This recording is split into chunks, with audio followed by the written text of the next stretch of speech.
विकास का मतलब ये नहीं कि बड़ी-बड़ी बिल्डिंगें, हवाई जहाज, महँगी-महँगी गाड़ियाँ और टेक्नोलॉजी से एडवांस होने के बाद किसी सभ्यता का विकास होता है, नहीं। किसी सभ्यता का विकास अगर मानसिक तौर पे भी होता है, तो वो भौतिक विकास से ज़्यादा महत्वपूर्ण है। पेड़-पौधे हों, नदियाँ हों, झरने हों, ठीक है? दिन-रात हो, चाँद-तारे हों। प्रकृति ने हमसे हवा के लिए, पानी के लिए, धरती के लिए कोई कीमत नहीं माँगी। वो वाली खुशी तब मिल सकती है जब आप लोगों को धोखा दे सकते हो।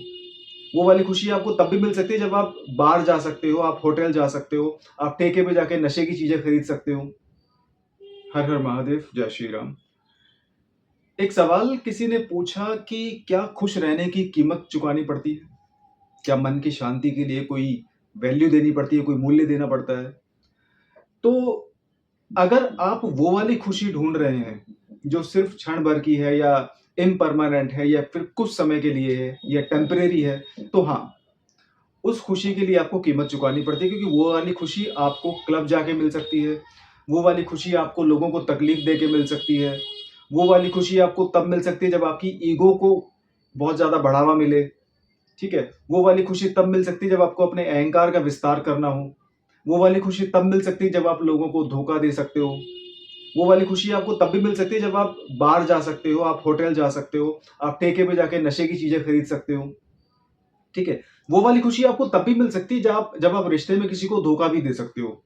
वो वाली खुशी आपको तब भी मिल सकती है जब आप भाई-बहन के साथ लड़ाई कर सकते हो, माता-पिता का मतलब अनादर करते हो, प्रॉपर्टी के लिए भाई को परेशान करते हो या फिर प्रॉपर्टी के लिए किसी के साथ बेईमानी करते हो। तो ये जो सारी छोटी-छोटी खुशियाँ जो है ना, जो क्षण भर के लिए होती है या कुछ समय के लिए होती है। क्षण भर से मेरा मतलब है जैसे कुछ समय के लिए, कुछ साल के लिए हो गई, ठीक है? तो लोगों को लगता है कि यार जब मुझे कोई खुशी किसी को चीटिंग करके मुझे कोई खुशी मिलती है कुछ महीने के लिए, कुछ साल के लिए, तो क्या दिक्कत है? मुझे कौन देख रहा है? मुझे कौन जज करने के लिए बैठा है? तो होता क्या है कि ऐसी खुशी के लिए तो कीमत चुकानी पड़ती है और वो कीमत आपसे ऊपर वाला परमात्मा या कर्म अपने हिसाब से वो कीमत आपसे ले भी लेता है, ठीक है? लेकिन होता क्या है कि जब आप ये खुशी ढूँढने की कोशिश करते हो, तो आपकी जो अंदरूनी खुशी होती है उसकी कोई वैल्यू नहीं रह जाती या उसकी वैल्यू आपको समय के बहुत बाद में जाके समझ आती है कि हाँ भई, मेरे लिए ये खुशी बहुत इम्पोर्टेंट थी, लेकिन मैं बाहरी दुनिया के अंदर अपनी खुशी ढूँढ रहा था। अब ये जो सवाल है कि खुशी के लिए कीमत चुकानी पड़ती है या मन की शांति के लिए कोई कोई कीमत चुकानी पड़ती है। प्रकृति ने हमें बहुत सारी चीज़ें बिल्कुल फ्री में दी है, ठीक है? चाहे वो प्राकृतिक खूबसूरती हो, पेड़-पौधे हों, नदियाँ हों, झरने हों, ठीक है? दिन-रात हो, चाँद-तारे हों। प्रकृति ने हमसे हवा के लिए, पानी के लिए, धरती के लिए कोई कीमत नहीं माँगी, ठीक है? हम लोगों ने बाद में जब हमारा बुद्धि का विकास हुआ, तो हम लोगों ने क्या करा कि हर चीज़ के अंदर वैल्यू ऐड कर दी। ठीक है? हम लोगों ने टेम्परेरी खुशी बनानी शुरू कर दी। क्योंकि जो मन की खुशी होती है, तो परमानेंट होती है। एक व्यक्ति जिसको मन की खुशी की प्राप्ति हो गई ना, उसे बाहरी खुशी से कोई लेना-देना नहीं होता। तो एक बार जब मन की खुशी का विकास होने लगता है, जब आप मन की खुशी की तरफ जाने की कोशिश करते हैं, तो बाहर की जो खुशियाँ होती हैं, वो मैटर नहीं करती। और आपको ये पता चल चुका होता है कि बाहर की जो खुशियाँ हैं, वो मैटर नहीं करती, क्योंकि वो परमानेंट नहीं है। ठीक है? उसके लिए धोखाधड़ी करनी पड़ती है, उसके लिए दुनिया भर का स्ट्रगल करना पड़ता है। अब ऋषि मुनि जो हमारे थे, जो पहले के ज़माने में क्या होता था, आपको क्या लगता है हमारी सभ्यता आज से 5000 साल पहले भी बहुत विकसित थी। विकास का मतलब ये नहीं कि बड़ी-बड़ी बिल्डिंगें, हवाई जहाज, महँगी-महँगी गाड़ियाँ और टेक्नोलॉजी से एडवांस होने के बाद किसी सभ्यता का विकास होता है, नहीं। किसी सभ्यता का विकास अगर मानसिक तौर पे भी होता है, तो वो भौतिक विकास से ज़्यादा महत्वपूर्ण है। आज का क्या हाल है कि हम लोगों ने ना फिज़िकल लेवल पे, आउटर लेवल पे, एक्सटर्नल लेवल पे बहुत ज़्यादा डेवलपमेंट कर ली है। चाहे वो टेक्नोलॉजिकल डेवलपमेंट हो, ठीक है? चाहे वो साइंटिफिक डेवलपमेंट हो, चाहे वो मटेरियल डेवलपमेंट हो, ठीक है? क्योंकि टेक्नोलॉजी ने हमें बहुत सारी चीज़ें हाथ में लाके दे दी और भौतिक सुख-सुविधाओं ने हमारी बुद्धि का हरण कर लिया। हम बहुत कमज़ोर होके अपने कमरे के अंदर बैठ के बहुत सारी चीज़ों को उपलब्ध कर सकते हैं, ठीक है? साइंस ने बहुत सारी चीज़ें एक्सप्लेन करके हमारे सामने रख दिया। अब साइंस क्या करता है, क्या नहीं करता, उसका असर क्या होता है, वो एक अलग चीज़ है। इन बाहरी सुविधाओं की वजह से हुआ क्या है कि हमारी जो मानसिक विकास है, हमारा जो स्पिरिचुअल डेवलपमेंट है, वो कहीं आके रुक गया है।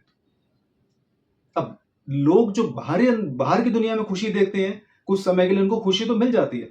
जब उनको बाहर की जो दुनिया जब खुशी देना बंद कर देती है, तो तब जाके हमें अंदर की खुशी की याद आती है।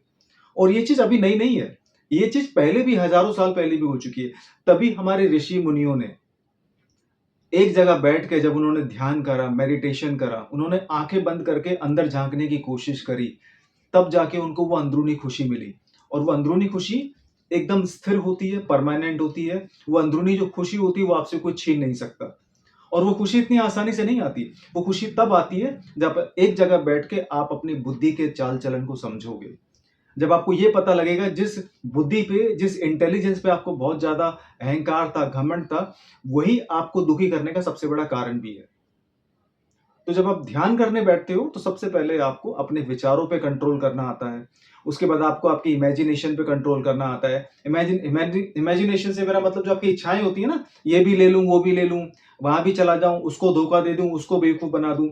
ये सारी की सारी चीज़ जो इच्छाएँ होती हैं, अपने पास जमा करने की, दूसरों को लूटने की, तो ये जो इच्छाएँ होती हैं, इनके ऊपर थोड़ी-सी पाबंदी लगती है, इनके ऊपर फुल स्टॉप लगता है। और उसके बाद क्या होता है, तब जाके आपको एक स्थिरता महसूस होती है। और वो स्थिरता कैसे महसूस होती है? जब आप दुनिया को एक्सेप्ट करते हो। जब आपको लगता है कि मैं इस भौतिक दुनिया में ज़्यादा छेड़-छाड़ या ज़्यादा बदलाव नहीं कर सकता। मेरी जो लड़ाई है, वो मेरी खुद से है। मेरी जो लड़ाई है, वो मेरे विचारों से है, मेरी भावनाओं से है, जो मुझे बार-बार तंग करती हैं। मेरी जो लड़ाई है, मेरी इच्छाओं से है। ठीक है? तो जब इन चीज़ों पे आपका जब काबू होने लगता है, इन चीज़ों को जब आप समझने लगते हो, तब जाके एक मानसिक स्थिति स्थिर होती है। तब जाके भावनात्मक तौर पे आप कहीं न कहीं आके ठहरते हो। तब जाके आपको लगता है कि इन चीज़ों का जो रोल है, भौतिक दुनिया का या फिर जो ये टेम्परेरी हैप्पीनेस है, इसका जो रोल है, बहुत कम है। जो अंदर से जो आनंद आता है, अंदर से जो खुशी आती है, वो परमानेंट होती है। और एक बार जब आपको ये पता लग जाएगा कि इस खुशी के लिए आपको सिर्फ थोड़ी-सी कीमत देनी है और वो कीमत क्या होती है? आपको सिर्फ कहीं ध्यान करना है, ठीक है? आपको थोड़ा-सा समय देना है, शुरुआती तौर पे आपको थोड़े से एफर्ट्स डालने हैं और ये ध्यान देना, समय देना और थोड़ा-सा एफर्ट्स डालना बहुत ही कम कीमत होती है, बहुत ही लगभग ना के बराबर होती है। उन चीज़ों के मुकाबले जिन चीज़ों के पीछे आप सालों-साल भागते रहे हो। उस भौतिक सुविधा के मुकाबले जिसने आपको मानसिक तौर पे, भावनात्मक तौर पे और शारीरिक तौर पे आपको तोड़ के रख दिया। ये भौतिक चीज़ों ने आपके अस्तित्व पे जब आपको मजबूर किया कि आपका अस्तित्व क्या है, तो तब जाके आप बैठते हो एक कोने में आके और अपनी आँखें बंद करके अपने बारे में सोचना शुरू करते हो। तो ये जो कीमत है खुश रहने की, ये सिर्फ़ इतनी सी है कि आप अपने आप को ध्यान में ले जाएँ, आप थोड़ी-सी मेहनत करें और शुरुआती लेवल पे थोड़े से आप अपने कर्मों को सही करें। तो जब आप बैठोगे इन चीज़ों के लिए ना, तो शांति की और खुश रहने की कोई कीमत नहीं है। कम से कम उस कीमत के मुकाबले जो आप बाहर की दुनिया में दे चुके हो। हर हर महादेव, जय श्री राम।